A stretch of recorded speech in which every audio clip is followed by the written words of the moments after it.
விஜய் அவர்கள் பேசிக் கொண்டிருக்கும் பொழுது நீங்க பாத்தீங்கன்னா செருப்பு அடித்து வீசினாங்க. செருப்பு, அதாவது இந்த செந்தில் பாலாஜியை குறித்து கூறிய பிறகு செருப்பு அவர் மேல வீசப்பட்டது. ஒரு கட்சி தொண்டரோ அல்லது ரசிகர்களோ அல்லது விஜயை பார்க்க வேண்டும் என்று வருகிறவர்களோ நிச்சயமா அவர் மேல செருப்பு தூக்கி வீசுவதற்கு தேவையில்லை. அது எங்கிருந்து யாரு தூக்கி வீசினா?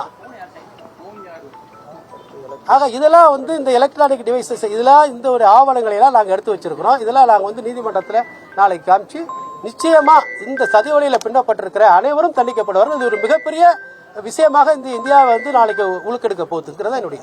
ஒரு நபர் கமிஷன் அந்த விசாரணை பண்ணிட்டு இருக்கும்போது பின்னாடி இருந்து ஒரு காவல்துறை அதிகாரி அந்த விசாரணை சாட்சி சொல்றவங்க கையை காட்டி செய்தியில் மிரட்டுற மாதிரி இந்த மாதிரிலாம் மீடியாக்கள் எல்லாம் வருது.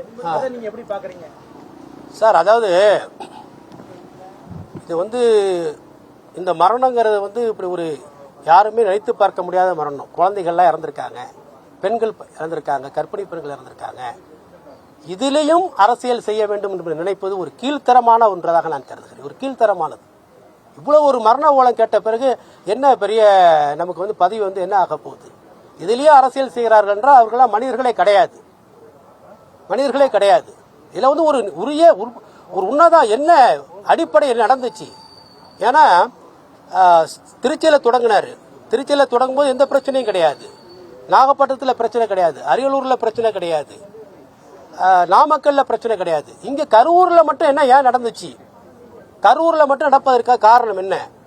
கரூர்ல மட்டும் ஏன் ஏற்கனவே முதல் நாளே பல்வேறு பத்திரிகைகள் இங்க கரூர்ல நடந்தினால் பல பிரச்சனைகள் ஏற்படும் என்று நிறைய பத்திரிகைகள் சொல்லியிருக்காங்க. இதுக்கெல்லாம் யாரு காரணம்?